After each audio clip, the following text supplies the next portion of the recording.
Welcome back to the Goal2Go podcast, man. Episode 39. This one got another segment, hot or not. Talk about guess the team, bringing that back. It's been a couple weeks.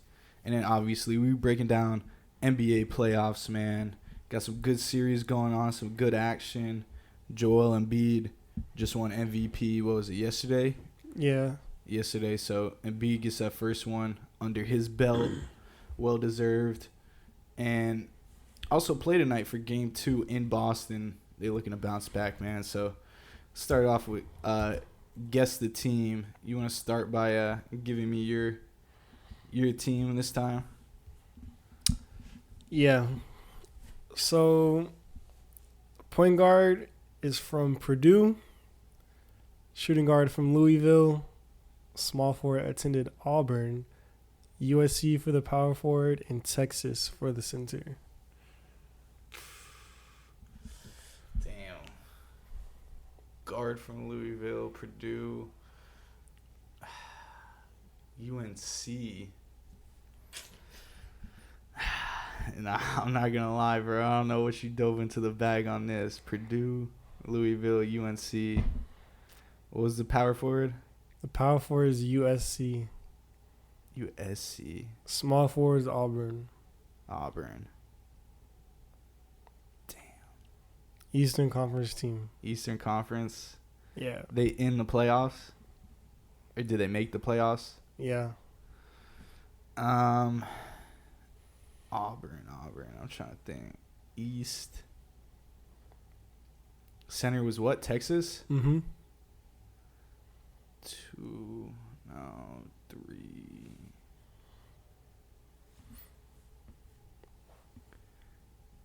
Was it the Cavs? That is the Cavs. Yeah, bro. Yep. Dog, I was trying to think. I was like, DG, he Purdue, bro, but And he didn't play at all because he was one and done at Purdue. He played like one game, he got injured and just didn't play. yeah, bro. I remember him wearing that jersey though. Yeah. The only thing that really helped me was Texas, the big man. I was like, bro. Jared Allen, yeah. Yeah, I was like, it just has to be a playoff team. I need a little help with that one, but she was way better than my last.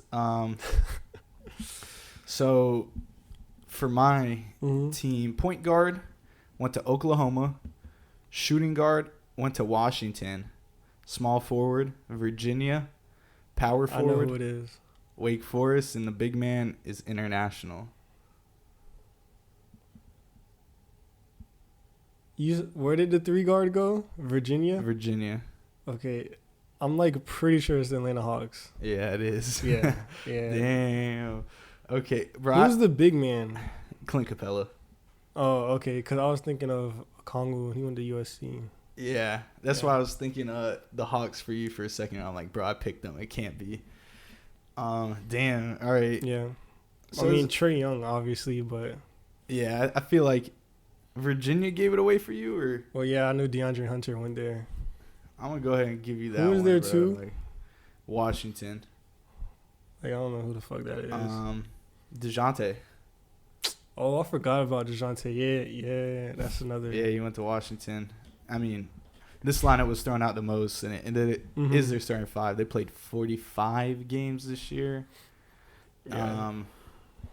So that was quick, bro. I give you that. You didn't even need Eastern Conference, bro. You've been doing a little homework or some shit. Not even, bro. Oh, boy. All right. Locked in. Fam, the only reason I know all of these because, like, bro, it's legit at my job, and, like, literally all we do is just name random players and just try to guess where they went, bro. So, like, I just been doing this shit, bro. Your boys just need to get back on the clock, it sounds like. Let's jump into these. Because he knows, like, all of basketball, and I know, like, more football. So, like, when either one of us, like, have questions about a player, like, we just go ask each other. So, like, bro, does he give you basketball and you just give him football? Pretty much. Yeah, I feel that.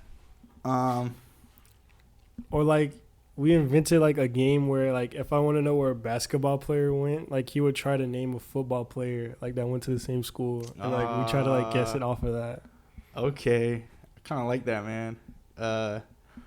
Damn, man, I know no football players going to fucking at Wake Forest. That's for sure. Wake Forest. Yeah, I was about to say Jesse Bates. Washington, but Washington produces some. Washington got a few. Yeah. Jesse Bates is the only Virginia? real one I can think of. Virginia. It might be a couple players, but I think they got it's like a couple DBs. I don't know. it is what it is. On that. Yeah. Actually, Julian Love actually might be from Virginia. Is he? I'm about to find out right now. I mean, that's a DB, so.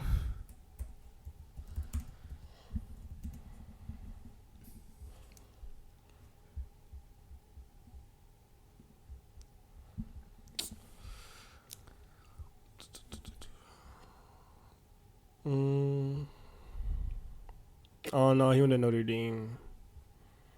Fighting Irish. NBA. Yeah. But today's Wednesday, man. Got the Sixers Celtics on today. I think I mentioned that a little bit earlier. Heat series 1-1. The Knicks. I almost forgot who they played. The Knicks won yesterday. No Jimmy buckets. A little crunch time, but Nuggets up 2-0. We're going to talk about that in a little because I know you got something for me. And then the Warriors lost last night on Jordan Poole. We're going to talk about that shot too for sure. So, I mean, that kind of leads me into it. I might as well start it.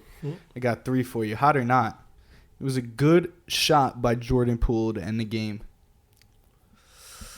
Seems to be the topic of discussion today, that Jordan Poole shot.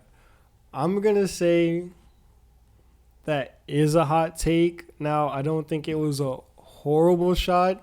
I just think, a couple things on the shot could have been better.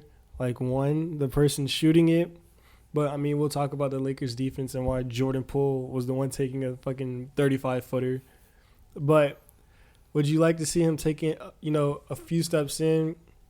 Yes. There was still, I believe, like 8 seconds left on the shot clock when he shot it. You still had time to, kind of figure something out, look for a better shot. But, I mean, ultimately, that game down the stretch, Jordan Poole made a couple big threes, hit an and one 4-point play.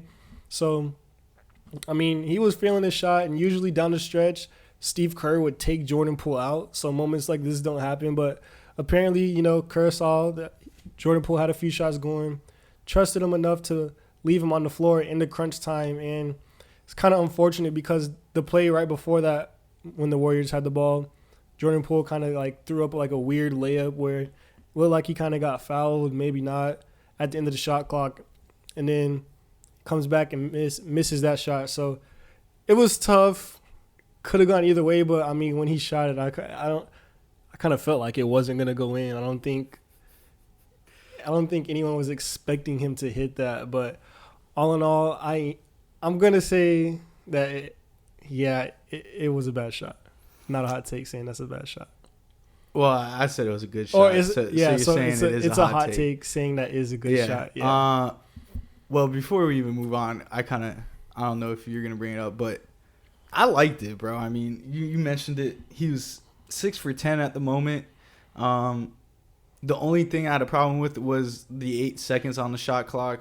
It's not like Curry was going to get open or anything like that, bro. That's what I'd say it was an okay shot. Not a good shot. It was a decent shot. It's not the best shot, like bro. But, like, if you have your third best shooter on a team, and, I mean, the two best are two of the best to ever do it, so it's not like Jordan Poole's, like, a scrub at shooting. He's a good shooter. He's 6 for 10. You mentioned that and 1-3. Had no problem with him pulling it. The saying, kid, beggars can't be choosers, man. I mean, you get at that point in time, you got to shoot it. You got to take it, yeah. But I mean, yeah, maybe you get Curry like a little sliver, but he had no room all night. Like, yeah, I'm pretty sure Vanderbilt the Warriors had him in hell, bro. Yeah. But Halliburton said he didn't think it was a bad shot on that. I don't know if you saw that. Yeah, and then that's when they were like, who was it? I forgot who was doing it, but yeah, he was like, that's right. Oh, Channing Frye. Channing Frye, the most like, bumped NBA player of all time. Like, bro, there's no way Channing Channing Frye's Frye talking cooked him. shit to Halliburton. Halliburton already a better career than him, other than longevity. Channing Frye. Yeah, I mean, I kind of agree with Halliburton. You kind of live, die by it. Bro, it's game one. Why not? So, hot or not, the Nuggets are the favorites to win the title. I mean, I'm going to say that's not a hot take. No, I don't know, like, the exact odds off of the back of my hand. Like, I'm not Vegas, but... I'm not asking for the odds. Just in your No, opinion. I'm just saying. But in general, I mean, if you look around, the Warriors, they were just in a 7th-game series, slugfest. And this series against the Lakers, it looks like both teams are going to be, you know, drawn out, long, hard-fought series. So if the Nuggets end up beating the Phoenix Suns, they get to play one of them. Coming off a really, really tough series. They should be rested, should be able to handle business. And then if you look at the East, Celtics are losing to the Sixers without the league MVP. The Heat and Knicks are going to take each other to 6 or 7 games. Jimmy's banged up. Randall already missed a game. Brunson was a game-time decision.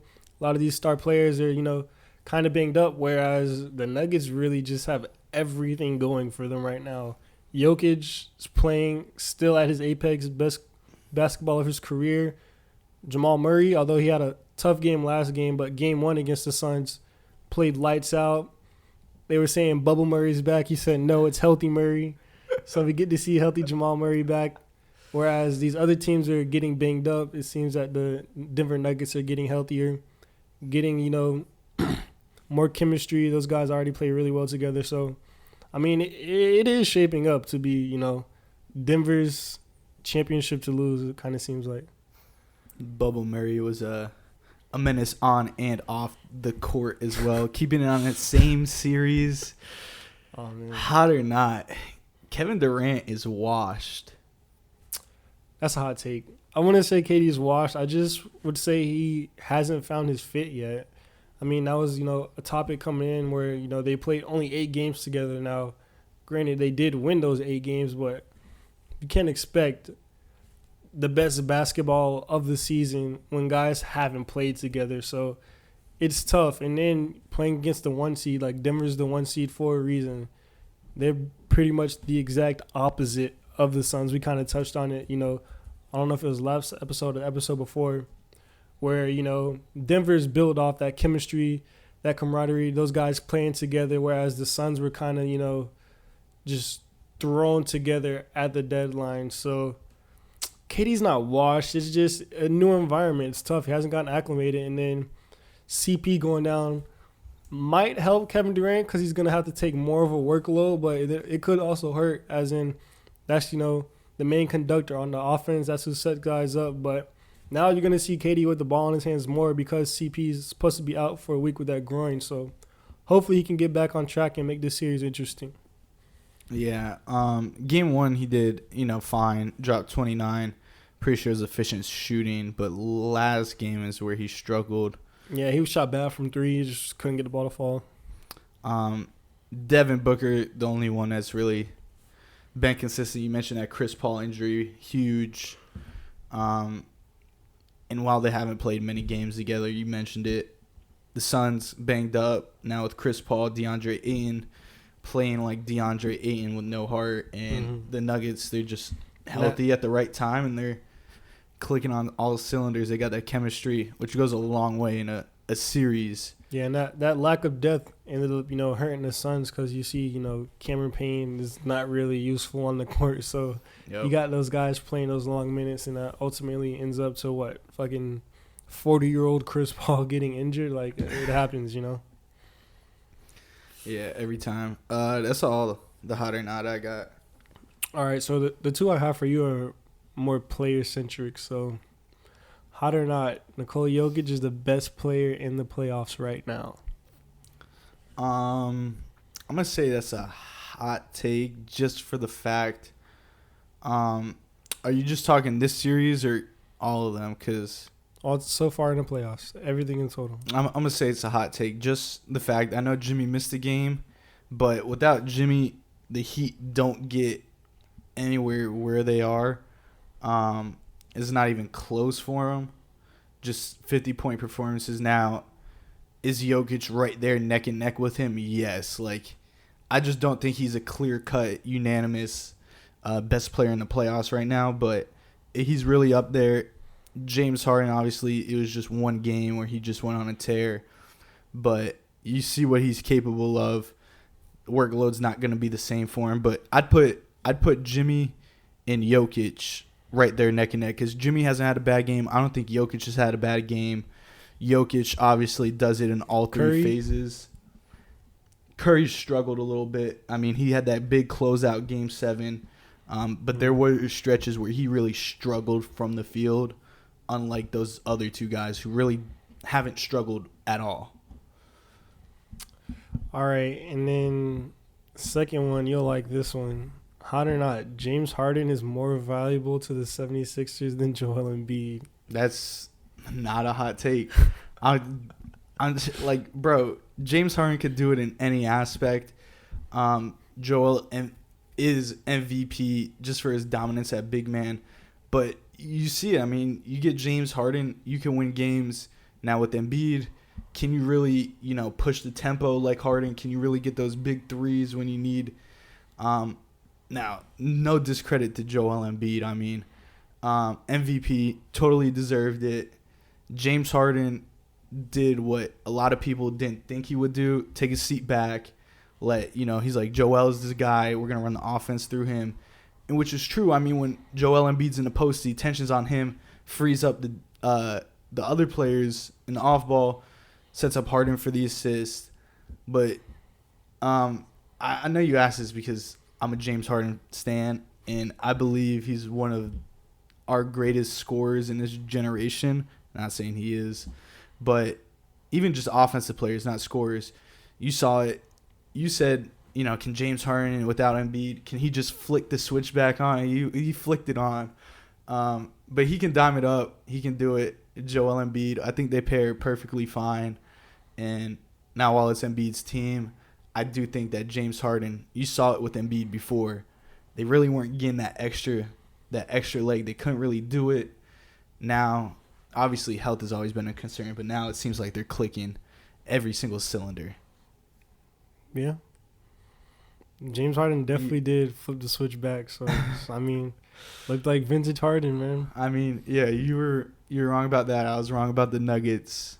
We can move on to what we're wrong about. Wait, what did I say? I was wrong about the Nuggets. No, you were saying James Harden couldn't flip the switch.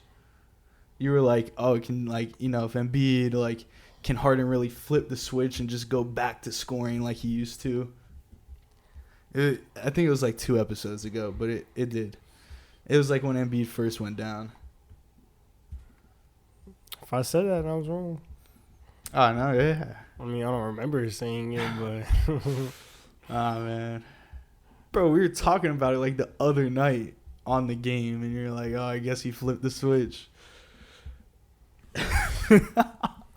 Shit don't ring a bell, fam. Being real. I'm not searching through all that footage to find it. I'm keeping it a buck.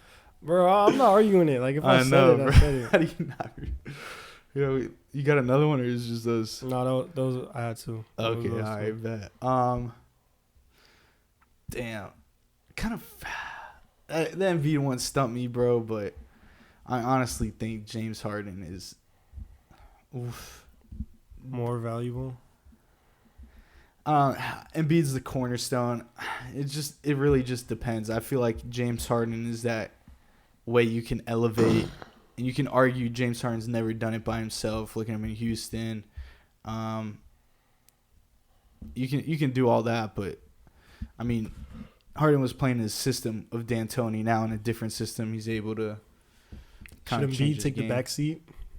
No, I mean, you keep feeding Embiid, let him do him, run the offense, let James Harden be the facilitator. If he starts struggling a little, from the field, he's slow tonight, which probably just tipped right about now. I mean, you let James Harden get to his bag. In a post-game interview last game, Harden was like, I knew I was going to have to score. That's 30-some points off the court. They were asking about James Harden. He's like, I was going to shoot it regardless. He's like, I didn't care if I hit. Like, what? He's like, I was shooting it.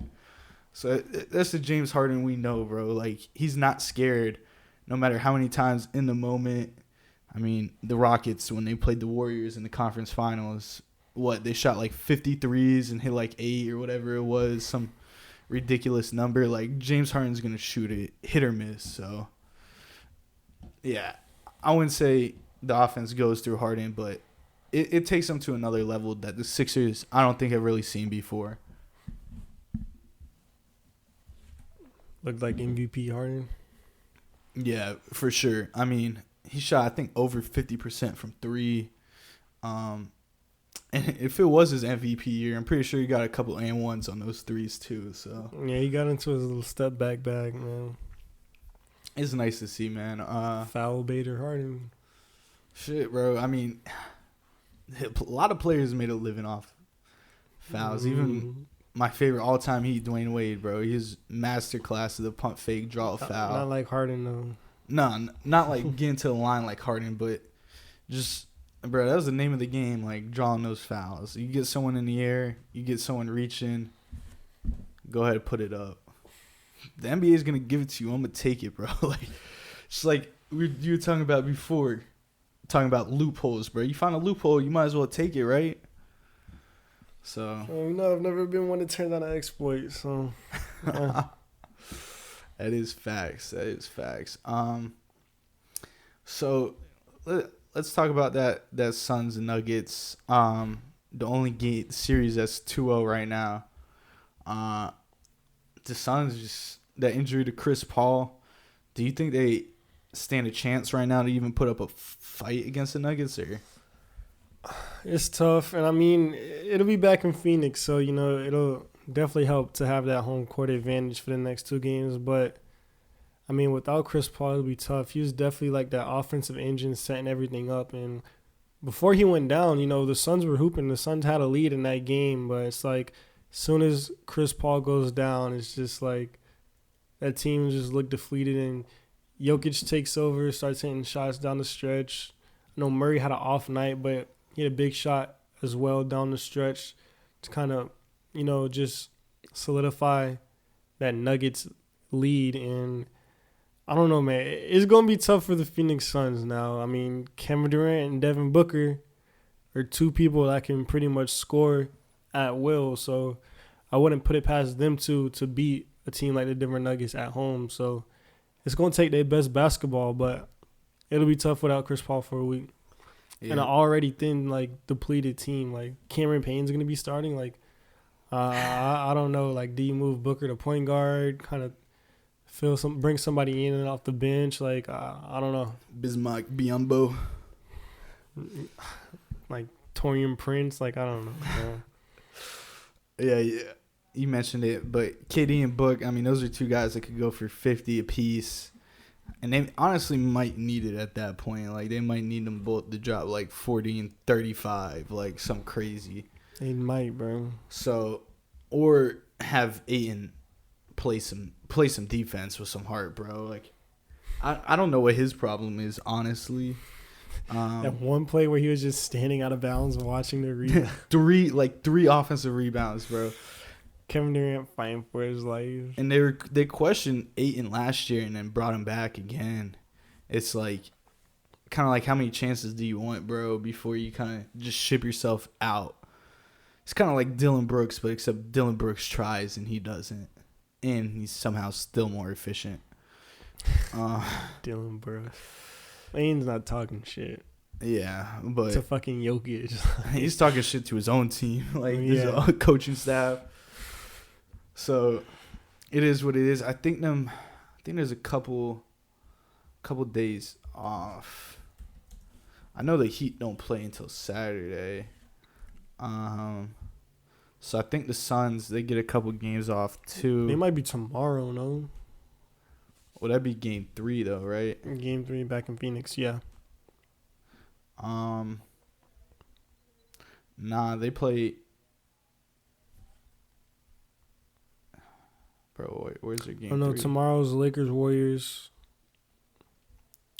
Why they play Friday. Friday? Okay, that makes sense. Yeah, I don't know why I'm not seeing it.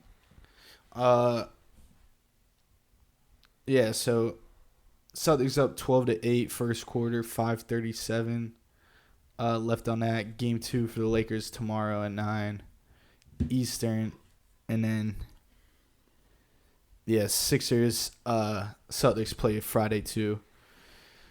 So those are a couple slated games pulling up. 76ers Celtics, man. Let's talk about it. Do you think like the Celtics after last game, no Joel Embiid, how crucial do you think it was that they didn't win it? Like how bad of a loss was that? Yeah, kind of just like, bro, because you think it's kind of one you should get at home, game 1. You're fine if, split the series, whatever. But Joel Embiid out. Now you got Embiid back. Yeah, it was definitely a tough loss. I'm surprised Embiid played tonight. I definitely thought they'd do, the Jimmy treatment. Yep. Like where you still game 1. It's just like, just rest him again. But I think, after winning MVP, his name is buzzing. I think Embiid wants to come out, give a dominant performance to show that, I deserve that award. But nonetheless, the Celtics are just a weird team, bro. Like, one day I'll watch them and it's like, what are they doing? Like, there's no way, like, Marcus Smart or Devin White, or Derek White, is their primary ball handler. Like, I don't know what they're doing. And then there's other nights where I watch them. It's like, bro, who is guarding Jason Tatum, Jaylen Brown? Like, Brogdon just can't miss from deep. Like, they just Grant Williams is just the greatest catch and shoot player. They just have so many scoring options. So I think it was definitely a tough night. Tatum was hooping. He really came out. But it's weird. It's like either a Tatum game or a Jaylen Brown game. It never seems to be both of them at the same time. It's weird because you mentioned, because I think Jaylen Brown had a big first quarter where he dropped like maybe 12 or something like that, and Tatum ended up taking over. Yeah, but I think they kind of just cruised, didn't like, they thought, okay, Embiid wasn't playing, and I guess like I thought, they didn't think Harden could turn that switch back on, and then when you got an elite guard like that going off, it's kind of, the Celtics do have decent defenders, but I mean, guard wise, Marcus Smart was DPOY last year, but I mean, we've seen guards, give him work this year. Like, he's been banged up, so it's not like he's like that ball stopping, dominant force again. So James Harden was able to get in his bag, able to get around, Jaylen Brown, Derek White. Marcus Smart really couldn't do anything with them. Those screens were really, really helping Harden. He had a few big step back threes off the screen, but I mean, it just came to that last play. He got the switch, man. Al Horford on the island is not what you want to see if you're a Boston Celtics fan, guarding James Harden one-on-one, and it showed. Yeah, I agree. Grant Williams only had 4 minutes last game, actually. And I think he took one of the threes down the stretch, too, which is kind of funny. Robert Williams played 20 minutes. He grabbed 7 boards, 6 points. Tatum was their leading rebounder with 11. He did play 44 minutes. Which, as good as Embiid is, like it's kind of funny that without him, the Sixers kind of match up better, because the Celtics really don't have a dominant big man. They have Robert Williams, Al Horford, but those are like rotation. They're like good centers. They're not dominant. Yeah. So when the Sixers don't have Embiid, they can kind of, stretch the floor out more, and they were running a lot of small ball. Whereas tonight, you're going to see Embiid in. He's going to be in the post. He's going to be banging down low with those guys. You're going to see double teams, which will create. But ultimately, I think, the offense was a lot faster, kind of like you mentioned, without Joel Embiid. So I think the Celtics kind of got caught off guard by that. But, I mean, the Celtics are a good basketball team. They were the 2 seed. So I think they'll make the right adjustments, especially with Embiid coming back. They're going to throw the kitchen sink at the league MVP, kind of make everyone else besides Harden and Embiid beat them, which is kind of like the theme of this year's playoffs, where I know we'll talk about the Lakers, what the Lakers are doing, what other teams are doing with the Suns. Like, everyone's just forcing like other players to beat them, and it's kind of showing to work. So it'll be interesting to see, the adjustments and what people do to kind of counter that and see what they can get from these role players to step up. Yeah, one thing you touched on I kind of want to talk about was the big men just being rotational guys like Horford, Rob Will, defensive player, snags boards, blocks shots. But he's undersized though. Against Embiid, it's gonna be tough. Oh yeah, but he's probably matches up the best on this team against Embiid. Maybe For Horford, sure. but he's a little bit older. He kind of Embiid cooking that shit. Horford stretch big. I mean, Embiid's cooking Who has anybody, faster feet? You or Al Horford at this Probably point, me, bro. Exactly. I watch his feet move. Somehow, dude still has an effect in the game, though. He's can hit corner threes.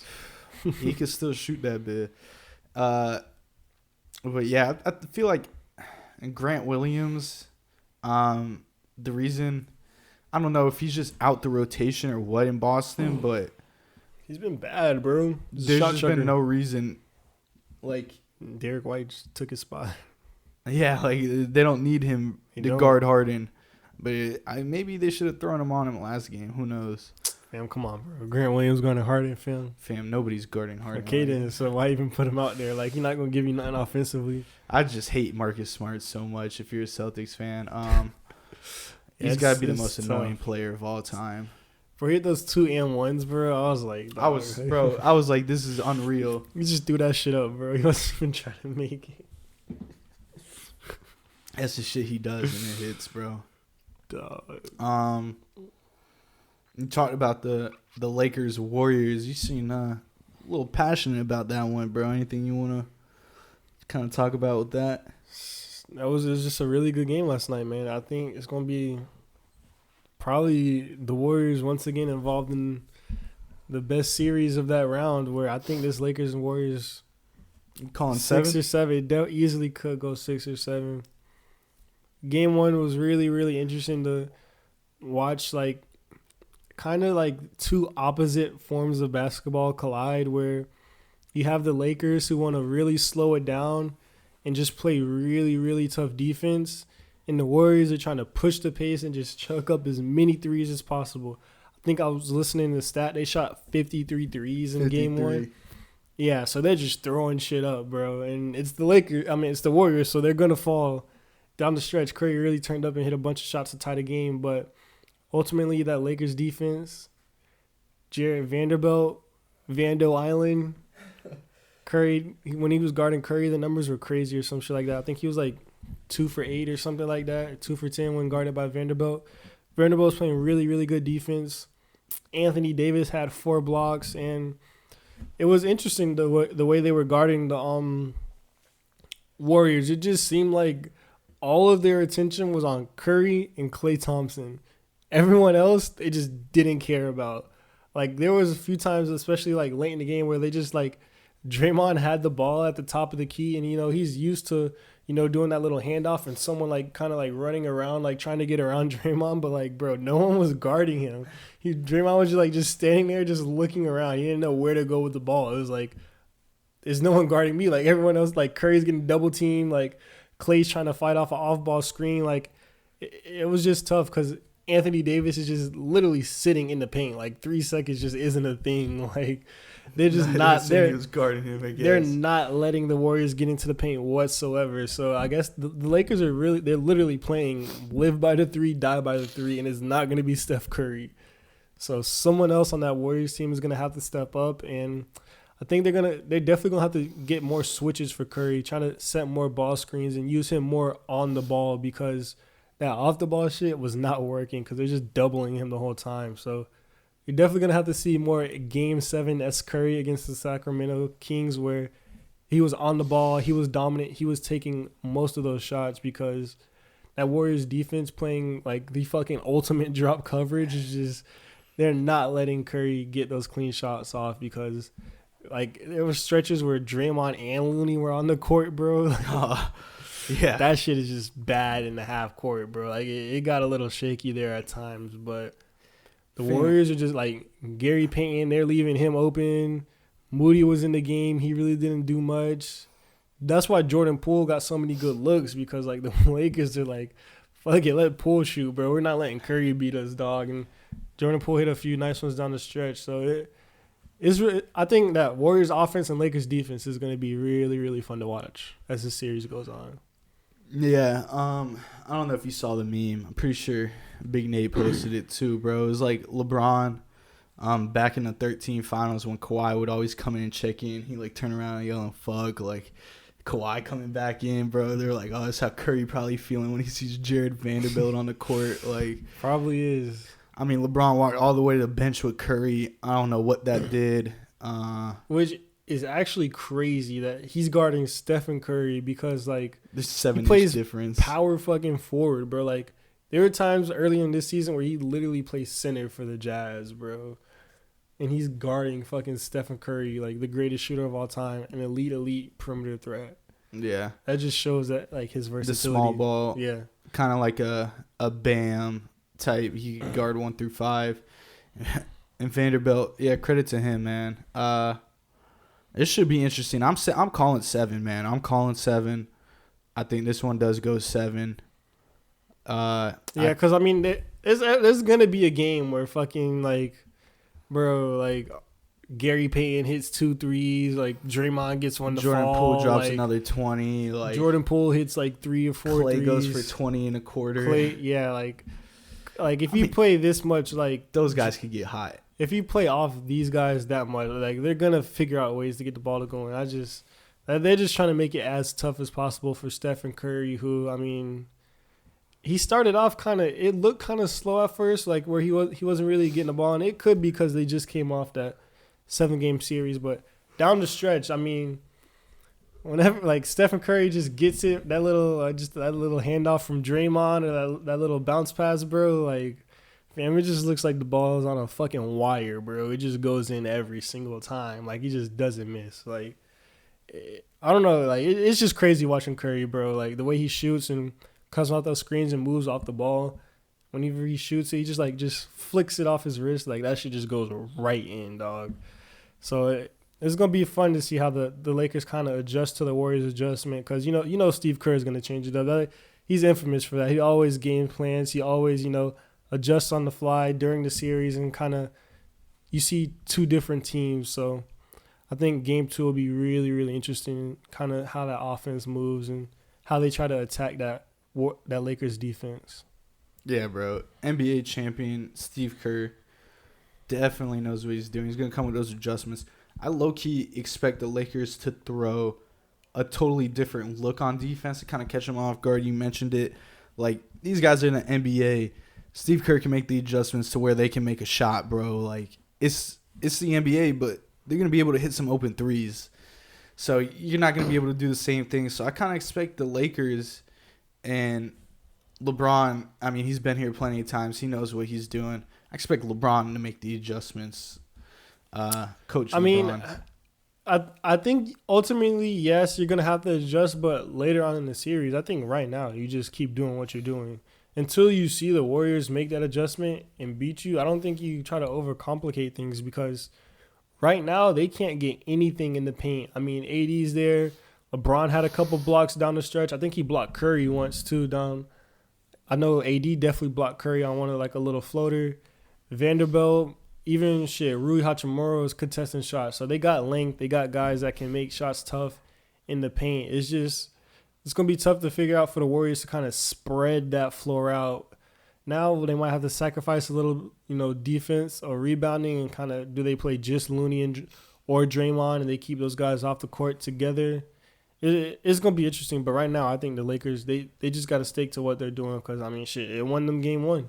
You literally can't run Draymond and Looney at the same time. It's modern-day basketball. Like, it's tough. Someone's got to be able to shoot. Mm-hmm.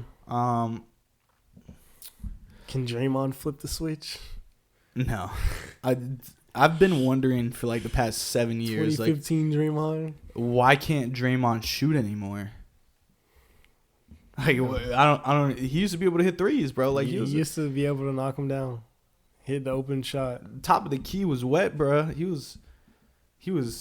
I don't know, man. We already covered the Sixers. Last series we got, man.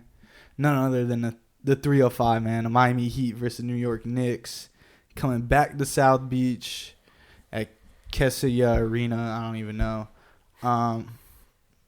1-1, no Jimmy in game 2. So it was big for the Knicks to kind of come through. The Heat, obviously, he could have went. He was a game time decision, but an hour before they just decided it was too close. Like, we play on a Tuesday. Next game's not till Saturday. Why not just let him rest that ankle, come back 100%? And, I mean, even if they had a half version of Jimmy, maybe they win. Gabe Vincent, Caleb Martin, those two guys were getting buckets. They're going to need to be big down the stretch. Kyle Lowry had a good little spurt. Bam didn't play horrible. He played solid. I mean, it really came down to defense. Solid, but you'd want to see more from Bam down the stretch. I mean, I really don't, but I just know what he's made of. I was just happy he was hitting those midi 12, 15-foot pull-ups. Like, bro, like both of the Knicks big men were in foul trouble. Like, he just should have attacked more, bro. Like, what I don't understand is that weak-ass zone we were running, and Jalen Brunson would come off a screen and just shoot a three. That really killed us down the stretch. Just defensively, not being able to grab boards as always, really cost us in the long run. Second chance. Yup. You know the niggas gonna fucking hustle they heart out for those rebounds. 100%. Josh Hart, Hartenstein, that's what them boys do. Mitchell Robinson. Yeah, so I kind of expect the Heat. Strus dealing with an injury. Caleb Martin took a bad fall at the end of the game. We'll see about that. Shit, thanks. But Caleb Martin gave Vincent terrific game. Duncan Robinson hit a couple big shots down the stretch Duncan as well. did. He's gonna have to step up, I think. I wouldn't be surprised if they try to insert him in his starting lineup over Strus. I mean, they did it with Strus replacing Robinson at one point. I mean, those two guys are almost interchangeable other than defense, but it's not like Strus is the greatest defender of all time. Mm-hmm. So I wouldn't be mad to get Duncan in the game, try to get him going early with those threes. They like to run those off-ball pick action coming off the screen. So I wouldn't be surprised. Game 3, it's a Saturday game in Miami. Hopefully, Kevin Love's going to have to hit an open shot. Yeah, he struggled game 2. Before that, he was doing just perfectly fine. Game 2, he kind of struggled a little bit for sure, especially on that 3-ball. I mean, I think it was Bam hit him with a great pass jumping out of the post with the defense collapsing. He missed that. But Gabe Vincent, he's been spraying. Caleb Martin, those two guys keep it up. Kyle Lowry keeps doing his job. Bam stays solid. And you get Jimmy back healthy. I mean, it could be a problem, but big ifs, especially with Randall back. Yeah, Randall was definitely big for the Knicks to get back. Him being able to create shots off the dribble and play make, hit RJ Barrett, wide open on the wing when they doubled him early on. I forgot about that, though. RJ Barrett cooked on a catch and shoot. Yeah, that's the presence of an all-star, Julius Randle. Double guy. I think he averaged like 23 and 10 or some shit. So it was really good to see him back. And then Brunson just turned it up in the third quarter, second half. Really couldn't miss. Got back, got the 3-ball to fall a little bit. Got to that little floater, those middies that he loves that are very, very tough to guard. So, you can't really expect more from the Heat. I think they pretty much just gave their all. Without Jimmy, they did all they could do. It's kind of a game the Knicks expected to win where they were at full strength and the Heat weren't. So I think Game 3 will be fun if everyone's playing. You see Randall come back. You want to see Brunson and see them, both of those teams go at each other full strength. I think it'll be a really, really interesting matchup. Yeah, Randall, I knew 25, 12, and 8 assists too, bro. So, like, all 3 levels. Also, shout out Haywood Highsmith, man. Dude's an absolute grinder. Hit a big 3 in the game. He had 5 points. He's got that defense. He really just comes in, energy guy on the defensive end. Shot a big 3. Hit that good cut in 2. Had 1 bad possession, but 15 minutes from Haywood Highsmith. Yeah, it was horrible. It looked like some AAU ball right there. But he's just like he didn't know where he wanted to go with the route. Yeah, he's definitely a little scared of that moment, man. But impressive from what I saw from the undrafted D2 Hooper. So I'm happy with it, man. Heading into Game 3, 1-1, coming out of New York. You told me before the series, I'd be like, it's totally fine. I'm cool with that. Mm-hmm. So I'm not tripping. We'll see. That game's Saturday at 3:30. I'm going to be locked in. Um, anything that we didn't cover you want to talk about? You pretty much hit it all, man. It's a fun time for basketball. A lot of good games going on. Celtics up 9 in the second with 11 minutes left. With the MVP on the court, 6 points in 9 minutes. Harden's got 5 boards. What? Harden's the leading rebounder right now with 5. Jaylen Brown getting it done. He's got 13. Shit. So it looks like it's going to come down to the end, man. Obviously, second quarter, we're going to tap in with the rest. Nonetheless, man, we'll be back in action next week, of course. Goal2Go pod on TikTok. Goal2Go on YouTube. Like, comment, share, subscribe. Do all that, man. Episode 39. Till next week, man. Appreciate it.